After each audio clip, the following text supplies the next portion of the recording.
Good morning, students. So in the last class, we have discussed about the submerged arc welding, merits, demerits, and applications. Right? Now, today we are going to discussing about the carbon dioxide shielded arc welding, that is CO2 shielded arc welding, and its advantages and disadvantages, applications, and atomic hydrogen welding. Okay, and ultrasonic welding. These three methods will finish the welding unit. Carbon dioxide shielded arc welding, atomic hydrogen welding, and the next one is ultrasonic welding. Okay, in this class we are going to finish these three methods. In that, the first one is carbon dioxide shielded arc welding. Before going to discussing about that, we have to know some of the information regarding the arc welding, right? So arc and gas welding found a broad field of application. In the previous classes, we have discussed about the arc welding and gas welding. So these are the applications very broadly in welding processes. So besides these processes, some of the methods also available and are used to meet the requirements. Generally, arc and gas welding are the main pillars of the welding process. Besides this process, we are having several methods to meet the requirements. In that, some of them are carbon dioxide welding, atomic hydrogen arc welding, right? So, in that, first we are going to discussing about the carbon dioxide shielded arc welding. Name itself tells that that CO2 is used as the shielded to the weld pole, right? So in the submerged arc welding, we have discussed that the arc is completely under the submerged position, right? Granule powder, right? So in this way, in that way, carbon dioxide shielded arc welding, the carbon dioxide is used as the protection for the weld pole to reduce the atmospheric contamination. Right. In that, first of all, we are going to discussing about the carbon dioxide welding. Then we are moving to the atomic hydrogen welding. Carbon dioxide shielded arc welding. In CO2 shielded arc welding, the arc is struck between consumable bare electrode and workpiece. Right? Consumable bare electrode and workpiece, the arc is produced between these two. But in CO2 process, the welding set operates on the power supply is DC and with reverse polarity. That means electrode is positive and workpiece is negative. In straight polarity, workpiece is positive and the electrode is negative. In reverse polarity, electrode is positive and the workpiece is negative. Right? So this is the basic information regarding the carbon dioxide shielded arc welding. That is, the arc is struck between the consumable bare electrode and workpiece, and at the same time, the power supply used in carbon dioxide shielded arc welding is DC supply with reverse polarity, and the electrode is used in this is positive. It is connected to the positive terminal. So that is a basic information about the carbon dioxide shielded arc welding, and the arc is shielded by CO2 gas. As I have already told you that the arc is protected or shielded by carbon dioxide gas. So that how the CO2 is fed to the welding zone through external nozzle of a special torch. The CO2 is coming to the weld zone through external nozzle of a special torch. And the carbon dioxide method for welding must be free from moisture. The carbon dioxide method is for welding is must be free from moisture because the moisture content in the welding zone leads to the formation of porosity in the weld. So porosity means blowholes formation in the welding process. That is one of the defects in welding. Understood? So that is the reason we are the carbon dioxide method is must be free from the moisture, because it is leads to the porosity in the weld, right? And the carbon dioxide is fed to the welding zone through external nozzle of a special torch. The arc is shielded by the carbon dioxide gas. So in the diagram, we have observed that carbon dioxide shielded arc welding. Carbon dioxide is coming through the special nozzle, that is called special torch, to shielded the arc welding process, right? The arc is struck between the consumable bare electrode and the workpiece, and the power supply used is here is DC power supply with reverse polarity. That is, electrode is connected to the positive, right?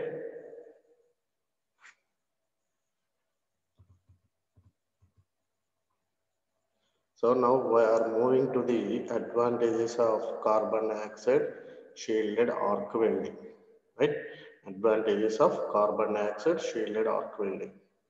In carbon dioxide process, in that the CO2 gas is inexpensive. Inexpensive means cost is less, and it also capable of producing high quality of weld. So this is the advantage compared to the other welding process, because the carbon dioxide gas is inexpensive.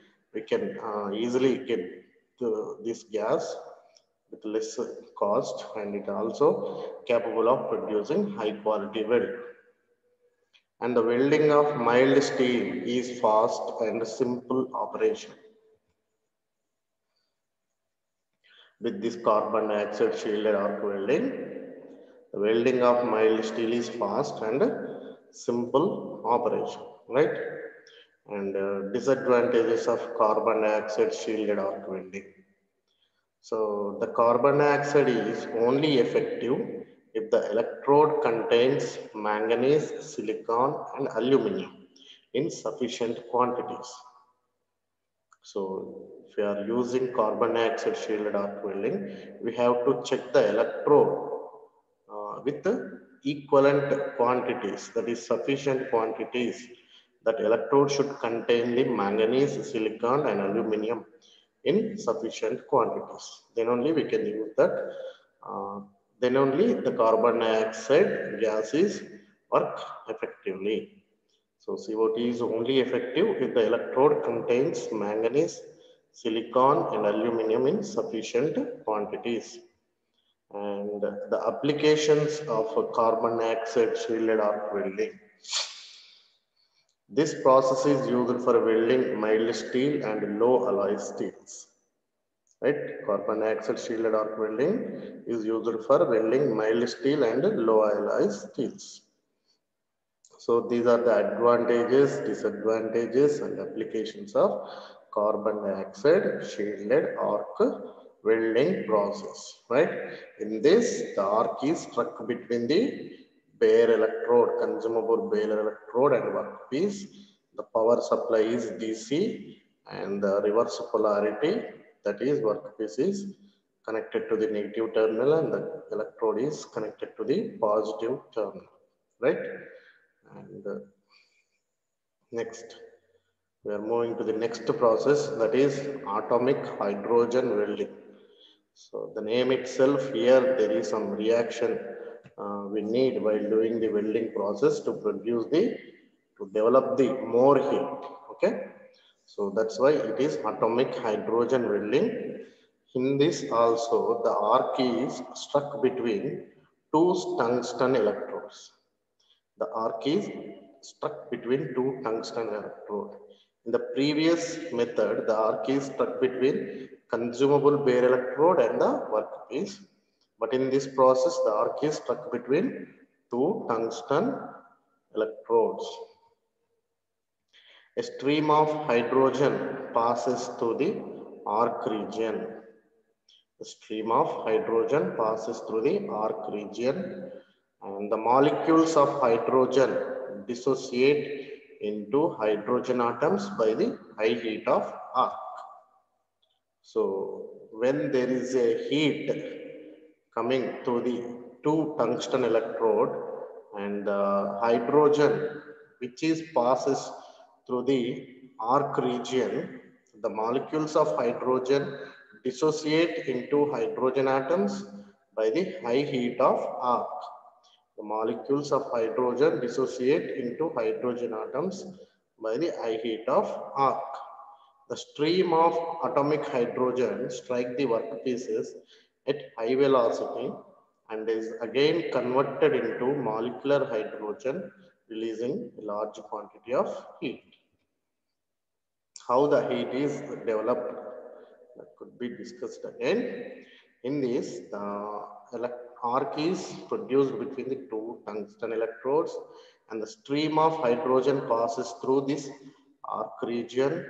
The molecules of hydrogen dissociate into hydrogen atoms by the high heat of arc. The molecules of hydrogen dissociate into hydrogen by the high heat of arc. Right? So this stream of atomic hydrogen, this dissociate atomic hydrogen strikes the workpieces at high velocity and is again converted into molecular hydrogen, releasing large quantity of heat. A temperature of 3300 degrees centigrade can be attained by the atomic hydrogen welding process. This heat is used to melt the base metal and fill a rod in making fusion weld. The atomic hydrogen welding employs AC supply.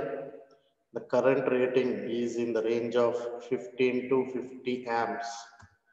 For electrodes, the diameter 1 mm to 2.5 mm. And the voltage range is 50 to 75 volts. Right? So in this, the temperature is 3300 degrees centigrade, and the atomic hydrogen welding is having AC power supply, and the current ranging is 15 to 50 amps, and the diameter of the electrodes is 1 mm to 2.5 mm, and the voltage range is 50 to 75 volts. So in the diagram, you can observe the atomic hydrogen welding. So these are the two tungsten electrodes. So the arc is produced between these two tungsten electrode, and the atomic hydrogen gas is supplied through this two tungsten electrode. Whenever they are meeting this area, due to this heat, they are dissociate and converted into molecular hydrogen atoms, and after that they are converted into molecular hydrogen and producing high heat, that is 3300 degrees centigrade. That temperature is enough for melting the materials. So in this diagram also you can observe these are the two tungsten electrodes and it is a filler rod. These two tungsten electrodes are used for the heat supply, right? And hydrogen gas is used here for the high heat.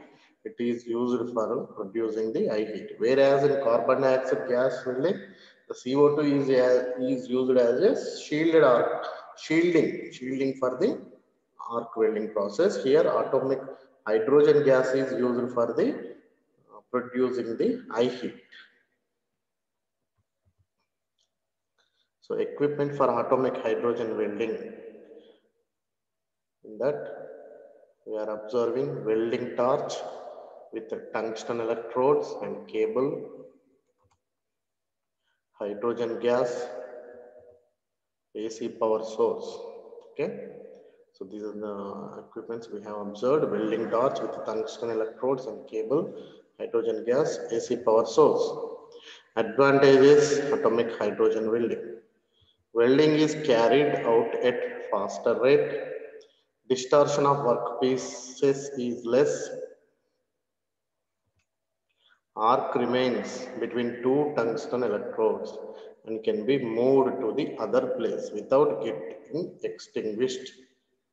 So the arc remains between two tungsten electrodes only. That's why it can be moved to the other place without getting extinguished. And no flux or separate shielding gas is used. In this, no flux or separating shielding gas is used. And the hydrogen itself acts as a shielding gas, and at the same time, it avoids weld metal oxidation. And thin materials can also be welded. It gives clean and excellent weld. So welding is carried out at faster rate and it gives clean and excellent welding process. Disadvantages. It is very uneconomical for certain applications because hydrogen gas is very expensive and it is cannot be used for depositing large quantity of metals. Higher operating cost. Applications. Atomic hydrogen welding is used for joining steel and light alloys, and the process is suitable for welding the components ranging from 2 mm to 10 mm thickness. It is also used for hard facing and repairing of dies and tools. It is used for metals and alloys like plain carbon steel, alloy steel, SS, aluminum, copper, and nickel. So these are the applications of atomic hydrogen welding. And the next process is ultrasonic welding. It is a process where high frequency vibratory energy is applied to the workpieces held together under pressure.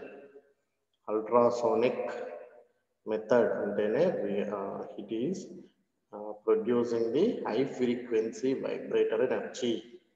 So this high frequency vibrator energy is used to weld the two materials. How it can be happen that high frequency vibrator energy is applied to the two workpieces which are going to be welded, and the two pieces are held together, and we have to apply some pressure also during the welding process to joining these two metals.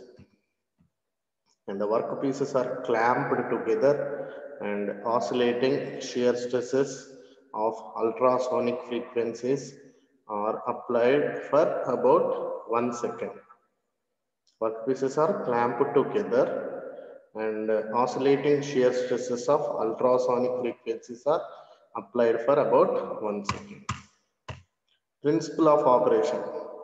The parts to be joined are clamped between the welding tip and the anvil.